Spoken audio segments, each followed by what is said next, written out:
प्यारे बच्चे खुश रहो। सभी को good morning. Tagore children academy में एक बार फिर आप लोगों का हार्दिक स्वागत है। आज हम व्यवसाय अध्ययन का पहला जो चैप्टर चल रहा था उसका अंतिम बिंदु है प्रबंध का क्षेत्र, स्कोप ऑफ मैनेजमेंट, इसके बारे में अध्ययन करेंगे। प्रबंध का क्षेत्र व्यापक है, चाहे संगठन का आकार छोटा हो चाहे बड़ा हो, जहाँ पे सभी प्रकार से मिलकर के मानवीय प्रयास किए जाते हैं वहां पे प्रबंध की आवश्यकता होती है। प्रबंध सभी जगह पाया जाता है। प्रबंध के क्षेत्र को परिभाषित करते हुए हेनरी फेयोल ने लिखा है, हेनरी फेयोल ने लिखा है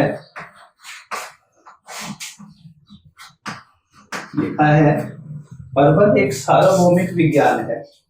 वाणिज्य, उद्योग, राजनीति, धर्मयुग या श्रम कल्याण के लिए किए जाने वाले सभी प्रकार के जो कार्य होते हैं उसमें प्रबंध शामिल होता है, उन सब का प्रबंध किया जाता है। इस प्रकार से संगठन चाहे छोटा हो चाहे बड़ा हो, सभी आकार के संगठनों में, सभी उपक्रमों में प्रबंध की आवश्यकता होती है। इस प्रकार से प्रबंध को दो रूपों में परिभाषित किया जा सकता है। प्रबंध को दो रूपों में परिभाषित किया जा सकता है।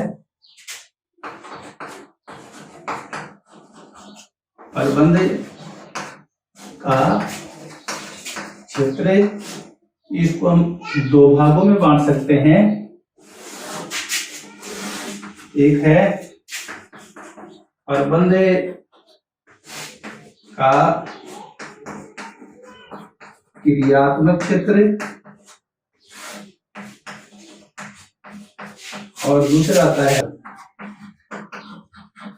प्रबंध का गैर व्यावसायिक क्रियात्मक क्षेत्र। क्रियात्मक क्षेत्र, इस प्रकार से प्रबंध का जो क्षेत्र है इसको हम दो भागों में बांटेंगे। एक प्रबंध का क्रियात्मक क्षेत्र और दूसरा आता है प्रबंध का गैर व्यवसायिक क्रिया क्षेत्र। प्रबंध का क्रियात्मक क्षेत्र जो होता है इसमें एक उपक्रम में संपर्क किए जाने वाले सभी प्रकार की जो क्रियाएं होती हैं उनको हम इसमें सम्मिलित करते हैं। इसके अलावा विभिन्न संगठनों के अंदर संपादित की जाने वाली जो क्रिया है या विभिन्न संगठनों के अंदर जो प्रबंध किया जाता है उसको इसमें सम्मिलित किया जाता है।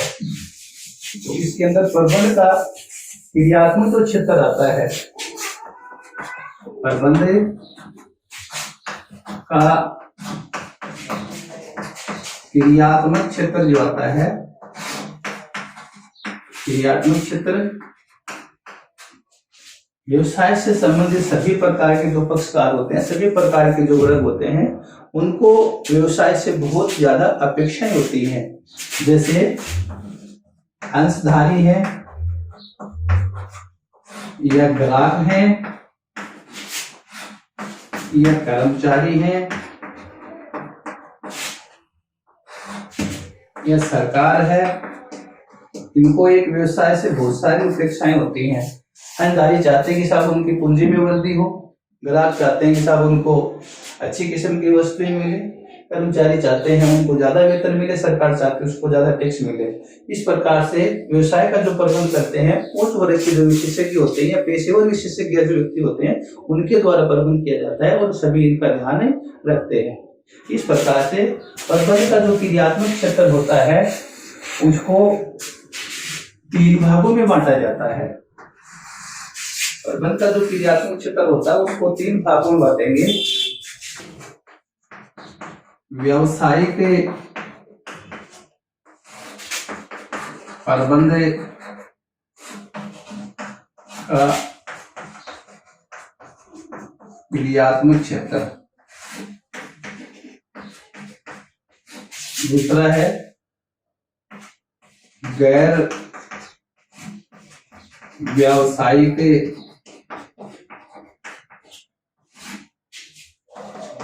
प्रबंध ये क्षेत्र। तीसरा आता है प्रबंध के नवीन क्षेत्र। इस प्रकार से प्रबंध का जो क्रियात्मक क्षेत्र होता है उसको हम 3 भागों में बांटेंगे। पहला जो इसके अंतर्गत आता है वो है व्यवसायिक प्रबंध का क्रियात्मक क्षेत्र। 1 नंबर का जो आता है वो आता है व्यावसायिक प्रबंध का क्रियात्मक क्षेत्र। व्यवसायिक प्रबंध का क्रियात्मक क्षेत्र। व्यवसायिक प्रबंध के अंदर एक व्यवसाय के अंदर संपन्न की जाने वाली विभिन्न प्रकार की जो क्रियाएं होती हैं, एक उपकरण में संपादित की जाने वाली सभी प्रकार की जो क्रियाएं होती हैं वो व्यवसायिक प्रबंध के क्रिया क्षेत्र के अंतर्गत आती हैं। इसके अंतर्गत निम्नलिखित को सम्मिलित किया जाता है। जैसे एक है उत्पादन प्रबंध, दूसरा है सामग्री प्रबंध, तीसरा है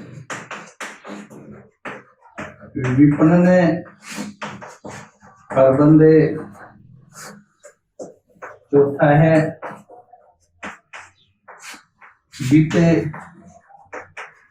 प्रबंध, पांचवा है सेवी वर्गीय प्रबंध, छठा है आयात निर्यात प्रबंध, सातवां है परिवहन प्रबंध, आठवां है शोध विकास प्रबंध, 9 आता है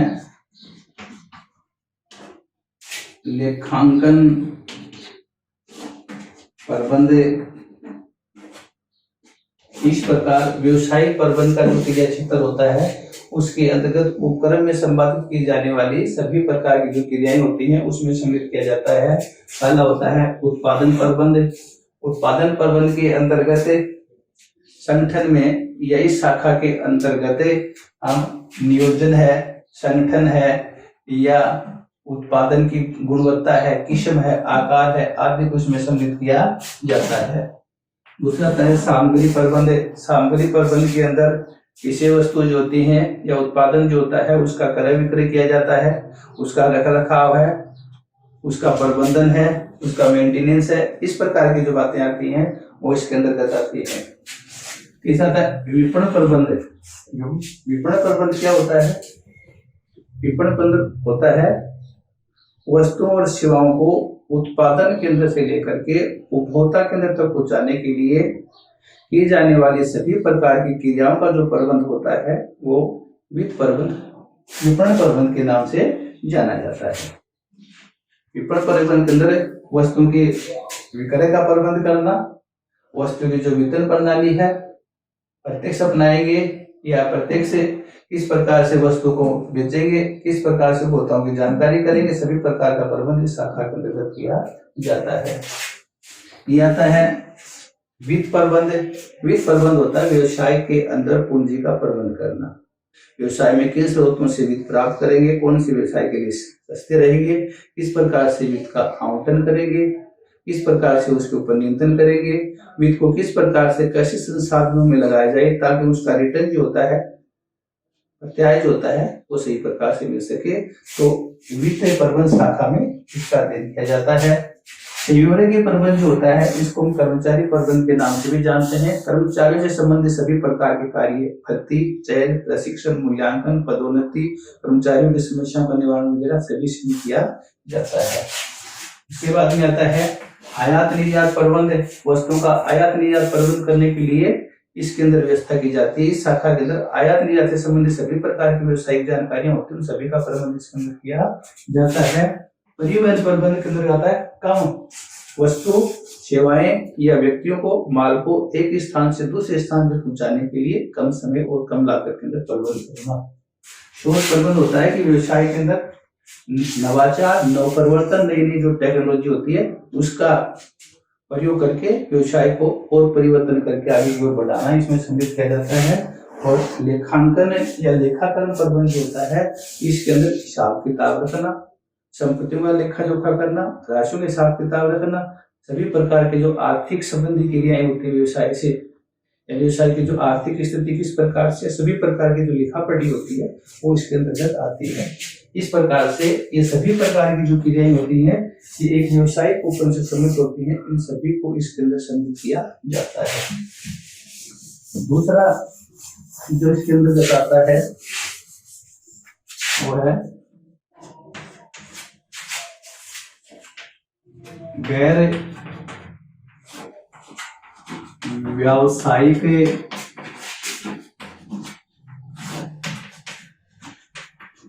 प्रबंध के क्रियात्मक क्षेत्र। विभिन्न प्रकार के संगठनों में किए जाने वाला जो भी प्रबंध है उसको गैर व्यवसायिक यानी व्यवसायिक क्रिया में सम्मिलित नहीं किया जाता। इसके अलावा जितने भी संगठन होते हैं उसमें जो प्रबंध किया जाता है वो गैर व्यवसायिक क्रियात्मक क्षेत्र के अंतर्गत आता है। इसके अंतर्गत हम निम्नलिखित को सम्मिलित कर सकते हैं। जैसे एक नंबर पे है जन उपयोगी सेवाओं का प्रबंध। दूसरा है वातावरण प्रबंध। तीसरा आता है शिक्षा प्रबंध। चौथा आता है प्रतिरक्षा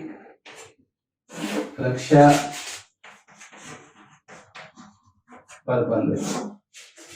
और पांचवा आता है तकनीकी प्रबंध। छठा है न्यायिक प्रबंध। इस प्रकार से व्यवसायिक क्रियाओं के अलावा अन्य प्रकार के जो संगठन होते हैं उनमें भी कई प्रकार के प्रबंध किए जाते हैं। जैसे जनोपयोगी सेवाओं का प्रबंध। जनोपयोगी सेवाओं के अंदर जैसे पानी है, बिजली है, परिवहन है, संचार है, गैस है आदि संबंधी प्रकार की जो व्यवस्था होती है वो जनोपयोगी शाखाओं प्रबंध संबंधी इसके अंदर सम्मिलित की जाती है। दूसरा था वातावरण प्रबंध। वातावरण प्रबंध या पर्यावरण प्रबंध होता है, पर्यावरण प्रदूषण संबंधी प्रबंध जो किया जाता है। पर्यावरण या वातावरण का जो प्रदूषण होता है उसमें वृद्धि नहीं हो, इसका प्रबंध इसमें किया जाता है। इसमें जन समूह है, सरकार है, व्यवसायिक है, समाज है, सभी लोग इसके अंदर महत्वपूर्ण भूमिका निभाते हैं। और आजकल व्यवसायियों का भी ये महत्वपूर्ण उत्तरदायित्व कर दिया कि प्रदूषण को कंट्रोल करें। शिक्षा के क्षेत्र में इस शाखा के अंदर शिक्षा का विस्तार करना, उसके अंदर विकास करना, उसका नियंत्रण करना, इससे संबंधित सभी प्रकार के जो कार्य हैं वो शिक्षा प्रबंध में किए जाते हैं। भारतीय रक्षा प्रबंध जो होता है इसके अंदर सैन्य संगठन जो होते हैं, सैनिक संगठन जो होते हैं उनका निर्माण करना होता है, उनका विकास करना होता है, उनका विस्तार करना होता है और उनको बढ़ावा देना होता है। इसका प्रबंध इसमें किया जाता है। इसके अलावा तकनीकी प्रबंध, आधुनिक जो प्रौद्योगिकी है, टेक्नोलॉजी है, ज्ञान विज्ञान है आदि क्षेत्र में प्रबंध जो किया जाता है वो इसके अंतर्गत आता है। न्यायिक प्रबंध के अंतर्गत लोगों को न्याय दिलाने संबंधी कार्य जो किया जाता है, वाद विवाद वगैरह हो जाते हैं या न्याय संबंधी कार्य जो होते हैं वो इसके अंतर्गत किए जाते हैं। इस प्रकार से गैर व्यवसायिक अंदर कई प्रकार के जो संगठन होते हैं उन संगठनों के अंदर जो प्रबंध किया जाता है वो गैर व्यवसायिक प्रबंध क्रियात्मक क्षेत्र में आता है। इसके अलावा तीसरा जो है वो है प्रबंध के नवीन क्रियात्मक क्षेत्र।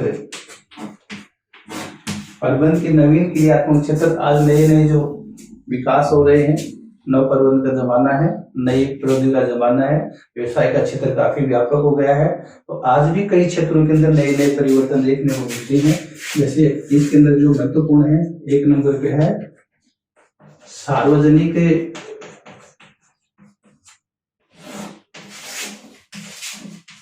क्षेत्र का प्रबंध,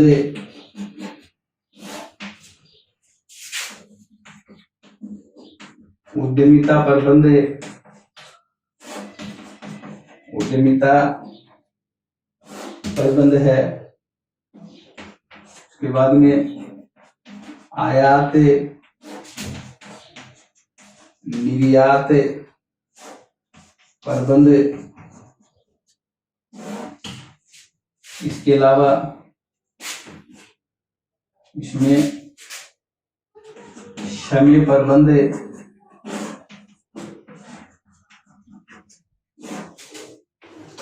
ज्ञान प्रबंध,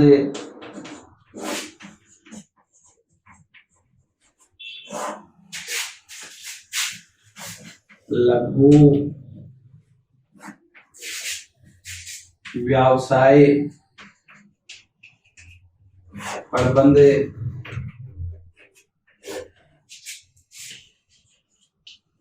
थोक व्यापार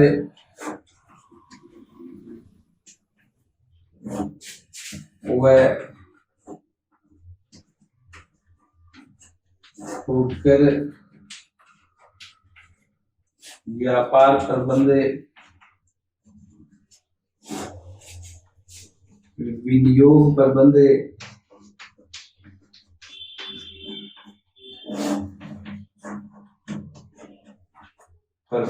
इस प्रकार इसके अंदर ही बहुत सारे प्रबंध आते हैं।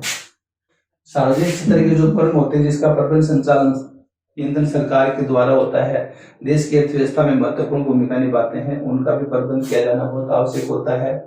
उद्यमिता प्रबंध के अंतर्गत आता है देश में नए नए उद्योग धंधों की स्थापना करना, देश के जो नवयुवक हैं उनको रोजगार के लिए प्रोत्साहित करना, उद्योग धंधे लगाने के लिए प्रोत्साहित करना, व्यवसाय के बारे में जानकारी देना, प्रशिक्षण देना, पूंजी आदि की व्यवस्था करना, इस प्रकार कार्यक्रम को प्रोत्साहित किया जाता है।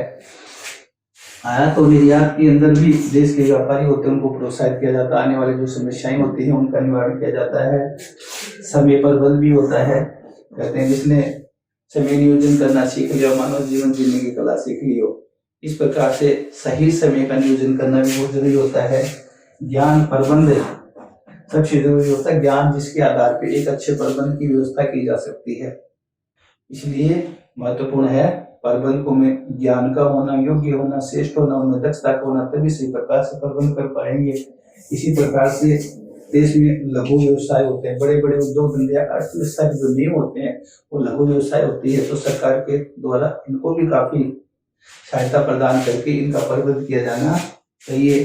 थोक व्यापारी और फूटकर व्यापारी होते हैं, देश के महत्वपूर्ण भूमिका होती है, वेतन प्रणाली में महत्वपूर्ण भूमिका निभाते हैं और इनका भी सही प्रकार से प्रबंध किया जाना चाहिए।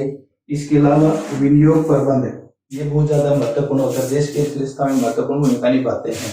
विनियोग प्रबंध के अंदर क्या होता है, देश में लोगों को रोजगार मिलता है, रोजगार होने से होने वाली जो बचतें होती हैं वो बैंक या बीमा कंपनी में जमा करवाते हैं और से अथाह राशि इकट्ठी हो जाती है, जिसकी वजह से देश के बड़े बड़े उद्योग धंधे होते हैं उनका निर्माण होता है। इसलिए विनियोग प्रबंध के अंदर लोगों को प्रोत्साहित किया जाना चाहिए। इस प्रकार से हम कह सकते हैं ये प्रबंध का क्रियात्मक क्षेत्र। तो इस प्रकार से आज हमने प्रबंध के क्रियात्मक क्षेत्र के 3 भाग पढ़े। तो बदलते हुए परिवेश के अंदर आज प्रबंध का जो क्रियात्मक क्षेत्र है वो सही प्रकार से किया जाना चाहिए ताकि संगठनात्मक उद्देश्यों को प्राप्त किया जाना चाहिए, क्योंकि संगठनात्मक उद्देश्यों की प्राप्ति के लिए जहां भी मानवीय प्रयासों की आवश्यकता होती है वहां प्रबंध बहुत महत्वपूर्ण होता है, इसलिए प्रबंध सही प्रकार से किया जाना चाहिए। तो इस प्रकार से दोस्तों ये था अपना पहला चैप्टर प्रबंध के। पहले चैप्टर में प्रबंध के नाम से जो अपना चैप्टर था प्रबंध, इसमें हम लोगों ने प्रबंध का अर्थ, उसके बाद में विशेषताएं पढ़ी, उसके बाद में प्रबंध के हम लोगों ने उद्देश्यों का अध्ययन किया, उसके बाद में महत्व का अध्ययन किया, उसके बाद में प्रबंध की प्रकृति,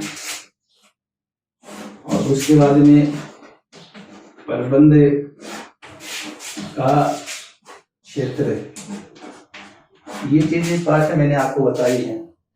प्रबंध का अर्थ मैंने आपको बताया था, कला के रूप में, एक प्रक्रिया के रूप में, अन्य व्यक्तियों से कार्य करवाने के रूप में, नियोजन से लेकर के नियंत्रण तक की प्रक्रिया। विशेषता मैंने आपको बताई थी, 3 प्रकार के मैंने आपको उद्देश्य बताए थे, प्राथमिक उद्देश्य, सहायक उद्देश्य, सामाजिक उद्देश्य, व्यक्तिगत उद्देश्य।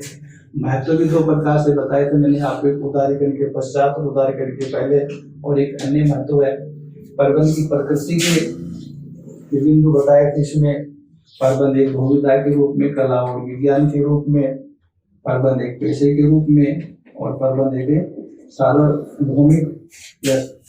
सार्वभौमिकता के रूप में। ये चीजें हमने पढ़ी। आज प्रबंध का क्षेत्र मैंने जो आपको बताया है, इसके 3 रूप मैंने आपको बताए हैं। व्यवसायिक प्रबंध का क्रिया क्षेत्र, गैर व्यवसायिक प्रबंध के क्रियात्मक क्षेत्र, और प्रबंध के नवीन क्रियात्मक क्षेत्र। इस प्रकार से पहला पाठ अपना पूरा हुआ। इसमें जो भी महत्वपूर्ण जो बिंदु बनते हैं, मेन जो टॉपिक बनते हैं, इनके आधार पर क्वेश्चन बना करके अपनी कॉपी में लिखना। इसके बाद में कल हम दूसरा पाठ शुरू करेंगे। धन्यवाद।